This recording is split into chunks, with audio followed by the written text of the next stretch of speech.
Undertaker retire at WrestleMania? I mean, he's had several WWE Championship runs to his credit. He's never held the Intercontinental title. He's got a Royal Rumble win to his credit back in '07. He was awarded that. He's got an Elimination Chamber win to his credit, several Hell in a Cell victories to his credit, several tag team title runs, which included runs with his brother Kane. It also included runs with Stone Cold Steve Austin back in '99. He's got a Hardcore Championship run to his credit. He was one of the undisputed WWE champions. He's a World Heavyweight Champion.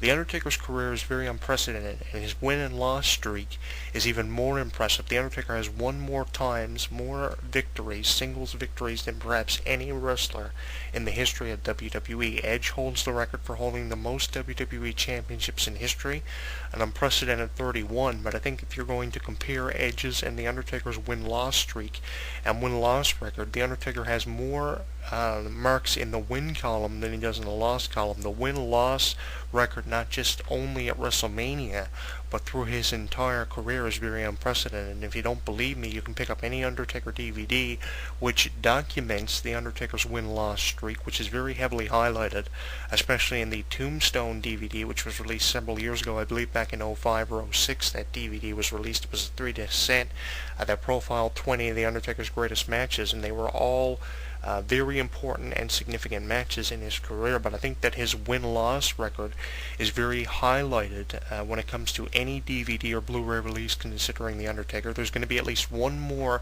DVD release before his retirement, and I think that final DVD is going to chronicleize his win-loss record probably more so than Tombstone or anything else that was previously released. If you're asking me my opinion, do I think The Undertaker was going to retire with his win streak intact, I'm going to say yes, because there is one thing that every wrestler deserves to retire as, and I think The Undertaker definitely deserves to retire for being known as the guy who never lost at WrestleMania. Shawn Michaels retired with the accolade of being Mr. WrestleMania, providing us with more WrestleMania highlights than perhaps The Undertaker, Bret Hart, or any other superstar who's had the privilege of competing at WrestleMania. In 1988, the $1 Million Man made his inaugural WrestleMania appearance, and now Ted DiBiase, of course, is wrestling at WrestleMania. No matter how many WrestleMania moments are created, I think that The Undertaker and Shawn Michaels are definitely some of the very select few that have provided us with more WrestleMania moments than anybody, and it was very fitting that The Undertaker and Shawn Michaels had the 17th and 18th victory of The Undertaker to their credit. I think that, the 2 years that they competed at WrestleMania, you couldn't have had a better pairing. You had Mr. WrestleMania going up against The Undertaker, who at that particular point in time was 16-0 at WrestleMania. 2 victories later, after competing with Shawn Michaels 2 years in a row, he goes to 18-0, so he ups his streak 2 years.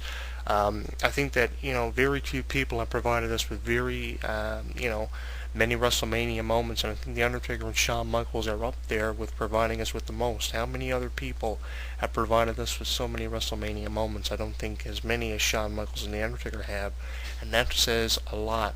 But I think that, he's not going to retire on the losing end of things. I don't think we're ever going to see that day when The Undertaker loses his win streak. To have him lose something that took him 19 to 20 years within that period to build up and create is a crying shame to see him lose and then retire. I mean, it would be very stupid to see The Undertaker lose 20-0 at WrestleMania, go 19-1, and then die, and then be never heard of again, and then that's it. Then the year after that, someone inducts The Undertaker into the WWE Hall of Fame with his character dead and gone.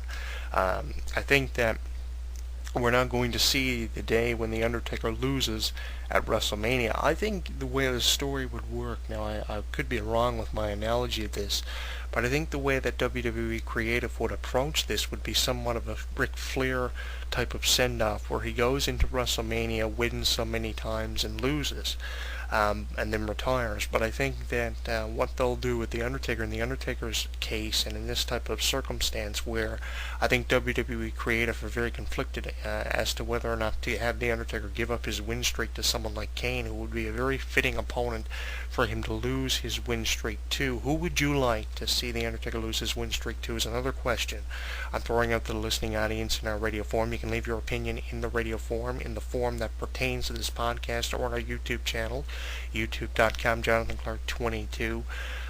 Who would you like to see him lose it to? Obviously, Kane would be a very appropriate person for him to lose it to. Triple H is up there in the air as someone that he could lose it to, but I can't see that. I mean, Triple H has done virtually everything there is to do. He doesn't deserve to have the accolade and the unprecedented accolade of being the man who retired The Undertaker. What I can see them doing in this type of circumstance is they can have The Undertaker be conflicted as to whether or not he wants to retire. Then he makes the decision to retire, and then Vince McMahon refuses to release The Undertaker from his contract, and then basically what happens is there's some kind of stipulation thrown into his 20th anniversary of being involved with WrestleMania, whereas if he goes to 20-0, he can retire, and that would allow The Undertaker to win and keep his win streak intact and then retire. That's the swerve I can see them throwing in there. Now, you may agree with me or you may disagree with me on that, but that's the best acknowledgement or acknowledgement I can give when it comes to The Undertaker, and given the circumstances of how The Undertaker has been doing. A lot of people believe, I spoke to Abdullah the Butcher here on this radio program several weeks ago, a lot of people believe The Undertaker is going to wrestle until he's physically unable to perform, and Abdullah the Butcher was one guy who commented on this when I had him on here a few weeks after he was inducted as part of the 2011 class into the WWE Hall of Fame. He said that he believed The Undertaker was going to compete until he was unable to do so. I think he will to a certain extent. I think he will compete until he's unable to do so. He just won't compete all the time. He will have minimal appearances and still be able to compete. So I probably will agree with Abdul the Butcher on his acknowledgement of it. A number of other people who have appeared here on HEW Entertainment Variety Radio throughout the years have commented on the eventual retirement of The Undertaker. A lot of people believe he's going to retire until he's physically unable to do it. A lot of people believe they're not going to kill the Undertaker character off of television. They'll just have somebody come in and replace the Undertaker and play the Undertaker gimmick once Mark Calloway finishes up. But you can never duplicate the Undertaker. Barry Darsow was here on HEW Entertainment several years ago, and he said there was only one true Undertaker, and there'll only ever be one true Undertaker. You can never duplicate it, and I think that that is completely 100% true, and the acknowledgement of that is definitely very respectful. I don't think you'll ever be able to duplicate a persona like The Undertaker, and if they did try something where somebody came in and tried to replace The Undertaker, just as they have with the Million Doinks we have seen on WWE programming through the years, even going back as far as '93 with the original Doink being Matt Bourne, and then having people like Dusty Wolfe come in and play the final Doink that appeared on WWE television in '07, and actually had a match with Chris Benoit, which was very entertaining. You can always duplicate Doink because nobody ever knows the difference, but you can never duplicate The Undertaker, because it wouldn't be very long before somebody else knew that The Undertaker was being duplicated by not Mark Calloway, but a replacement. So I think that there is only going to be one Undertaker once he retires. They will not replace him like you can a Goldust or a Doink type of gimmick. I don't think that will ever happen. But I really, am wondering now who his final match at WrestleMania is going to be against. Obviously, the fitting opponent to put him in the ring against would be Kane, because there's so much history. There's over 15 years of history, all the way from 97 to 2010, 2011, and onward and upward.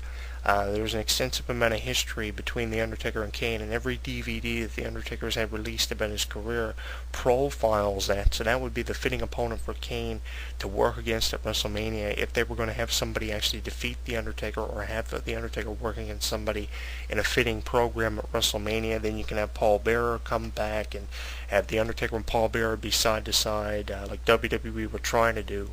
Have The Undertaker be with his original manager for his final year and final run with the company. This is something that is very documented on the internet. The Undertaker's health status is documented, and his status with the company has been documented over the past 6 months. People are trying to decipher when and where the Undertaker's going to retire, and the obvious answer to that is nobody knows. There's only just a significant amount of speculation going on about it right now. I'm going to say when he retires, it will be when he goes to 20-0 at WrestleMania with his streak intact. I'm going to go on record for saying that. Michelle McCool, his wife that he was married to several years ago, has finished up her run with WWE. I don't think we'll ever see her again. She's gone home to spend time with The Undertaker, who has had countless injuries in his career, and that's probably one of the reasons why you're never going to see him have a full run with the company ever again. It's been said many times by journalists and radio show hosts and columnists The Undertaker's never going to have a full run with the company ever again. I agree with that analogy. Michelle McCool has gone home now after spending 7 years in WWE, holding both the Divas and Women's Championship. I don't think we're ever going to see her again, and that gives me more reason to believe with Michelle McCool's retirement after contributing 7 years of her life to the business from 2004 to 2011. That gives me even more reason to believe within the next 6 months we're going to see The Undertaker retire. If not at WrestleMania, at the following Survivor Series after WrestleMania 28, we will see The Undertaker retire. That will give The Undertaker 21 years of being involved with the WWE, 4 years less than Shawn Michaels has been involved with professional wrestling, but you have to also take into consideration the many years he spent with other organizations working as Mean Mark Callis and Skyscraper and a variety of other in-ring names. None of them suited him as well as The Undertaker did. Fantastic job playing the Undertaker role for WWE ever since '91. But if you combine all those years, The Undertaker has an unprecedented 25-plus year career. And there just has to be a time when you have to hang up your boots and say enough is enough. If Hulk Hogan can do it, although speculation is running rampant as to whether or not he will be wrestling for TNA Wrestling over the next several months, if people like Hogan and Ric Flair can eventually retire, The Undertaker can as well. It's just very difficult to send somebody as popular as The Undertaker out. I mean, The Undertaker doesn't need a final championship run. He's popular with or without the title. He's one of those names that have, carved their names in the annals of history and time, as they say, when it comes to the professional wrestling industry, and he's done virtually everything there is to do at least once, except hold the Intercontinental Championship, which is beyond me why The Undertaker hasn't done that. It would be pretty stupid now with his final run in the company to give him an Intercontinental title run and lose it in like a 20-second match or something. But he's done virtually everything there is to do at least once. He hasn't held as many championships as someone like Edge, but his win-loss record, as I talked about here earlier at the top of the program, is very unprecedented. Very few losses in the loss column for The Undertaker. The win column is